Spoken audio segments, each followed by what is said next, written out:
샬롬. 오늘도 주님 안에서 우리 모두 승리하셨습니다. 다 같이 신앙 고백하심으로 8월 1일 저녁 기도회를 하나님께 올려드리겠습니다. 전능하사 천지를 만드신 하나님 아버지를 내가 믿사오며 그 외아들 우리 주 예수 그리스도를 믿사오니 이는 성령으로 잉태하사 동정녀 마리아에게 나시고 본디오 빌라도에게 고난을 받으사 십자가에 못 박혀 죽으시고 장사한 지 사흘 만에 죽은 자 가운데서 다시 살아나시며 하늘에 오르사 전능하신 하나님 우편에 앉아 계시다가 저리로서 산자와 죽은 자를 심판하러 오시리라. 성령을 믿사오며 거룩한 공예와 성도가 서로 교통하는 것과 죄를 사하여 주시는 것과 몸이 다시 사는 것과 영원히 사는 것을 믿사옵나이다. 아멘. 찬송가 399장 1절 찬양 드리겠습니다.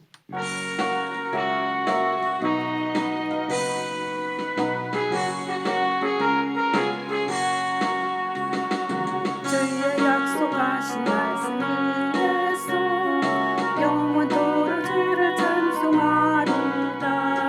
소리 높여 주께 영원 돌리며 약속 믿고 굳게 서리라.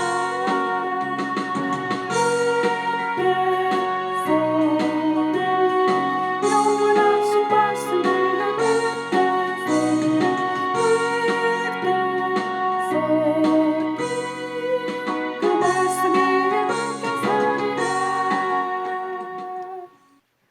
함께 나누실 말씀은 역대하 15장 1절로 2절 그리고 7절입니다. 말씀을 봉독하겠습니다. 하나님의 신이 오데스의 아들 아살에게 임하심에 저가 나아가서 아살을 맞아 이르되 아사와 및 유다와 베냐민의 무리들아 내 말을 들으라. 너희가 여호와와 함께하면 여호와께서 너희와 함께 하실지라. 너희가 만일 저를 찾으면 저가 너희의 만난 바 되시려니와 너희가 만일 저를 버리면 저도 너희를 버리시리라. 그런즉 너희는 강하게 하라. 손이 약하지 않게 하라. 너희 행위에는 상급이 있음이니라. 아멘. 본문은 구스 사람 세라가 100만 대군과 병거 300승을 거느리고 와서 아사 왕을 위협하고 있을 때 아사 왕은 전력이 절대적으로 약하다는 것을 알고 하나님께 전심전력하여 도우심을 구했습니다. 하나님은 그의 기도를 들으시고 아사 왕으로 크게 승리케 하셨습니다. 이 승리로 아사 왕은 승리의 큰 기쁨과 함께 많은 전리품을 안고 돌아올 수 있었습니다.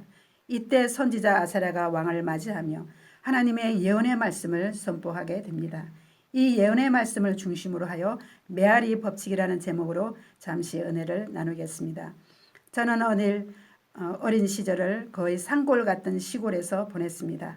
여름이면 산으로 소 먹이러 가고 겨울이면 산으로 나무하러 가곤 했습니다.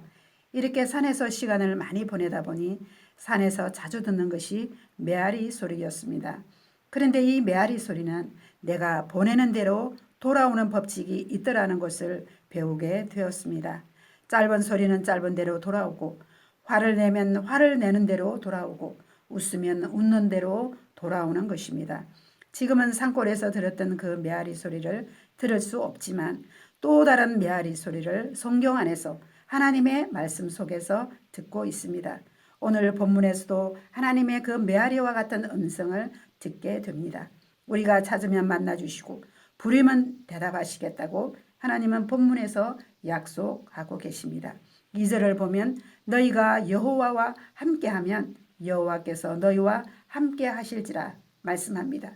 또 너희가 만일 저를 찾으면 저가 너희의 만난 바 되시려니와 너희가 만일 저를 버리면 저도 너희를 버리시리라고 말씀합니다.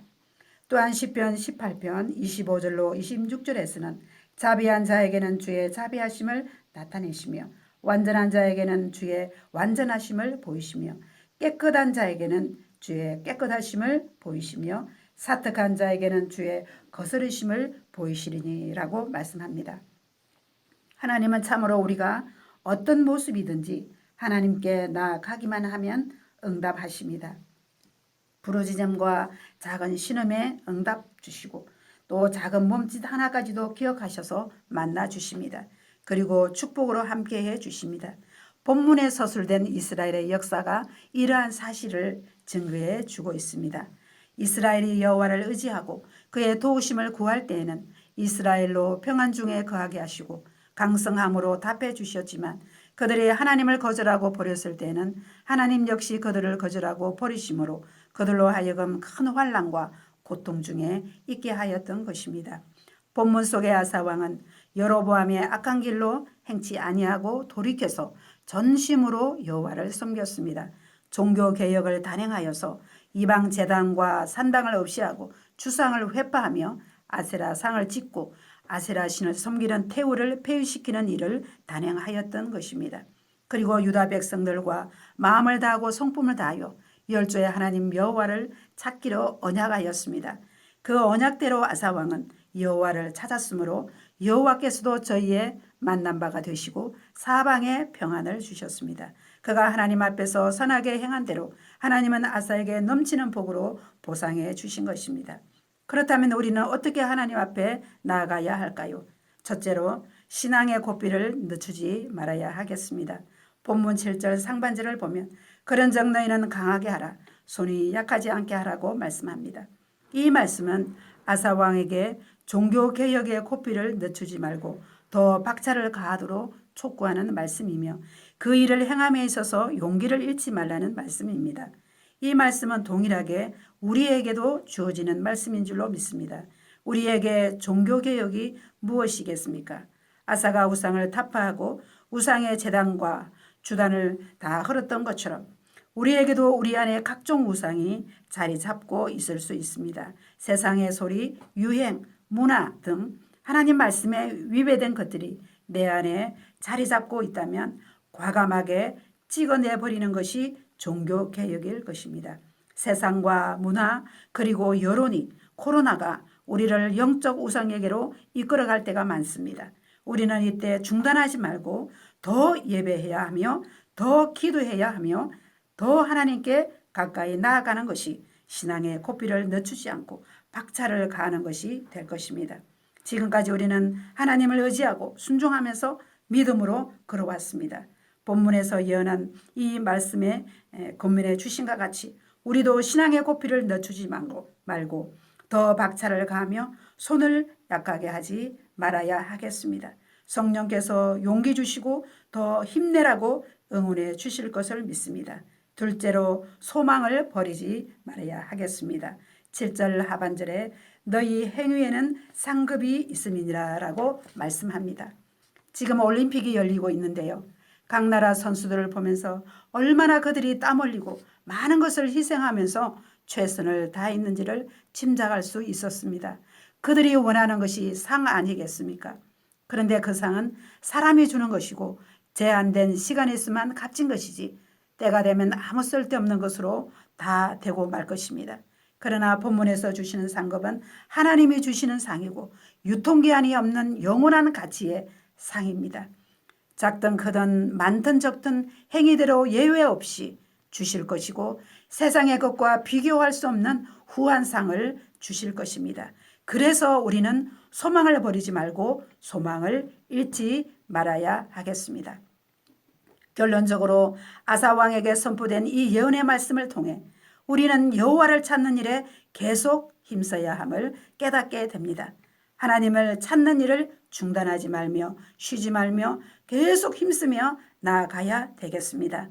역대하 16장 9절에서 여호와의 눈은 온 땅을 두루 감찰하사 전심으로 자기에게 향하는 자를 위하여 능력을 베푸시나니라고 말씀합니다. 전심전력하여 하나님께 나아가 하나님을 찾고 그 얼굴을 구하면 그 행위가 메아리가 되어 찾는 자 모두에게 만나주시고 구하는 자에게 응답하실 것을 믿습니다. 위기 앞에서 문제 앞에서 그리고 많은 축복 앞에서 아사왕과 같이 간절하게 전심전력하여 기도하는 우리 모두가 되시길 간절히 소망합니다. 기도드리겠습니다. 하나님 아버지, 우리 모두가 중단 없는 종교개혁과 충성으로 나아가게 하옵시고 우리 손이 약해지지 않도록 더 강하고 담대게 하여 주옵소서. 행한 대로 상급을 주시는 하나님을 기억하고 성령님과 동행하는 우리 모두가 되게 하여 주옵소서. 우리 구주 예수 그리스도 이름으로 간절히 기도드리옵나이다. 아멘. 합심으로 기도하도록 하겠습니다. 나라와 민족을 위해, 우리 교회를 위해, 우리 선교지를 위해, 교회, 학교, 학예, 사역을 위해서, 고난 중에 있는 우리 환우들과 지체를 위해, 우리의 각종 문제들을 위해 다 같이 통성으로 기도하겠습니다.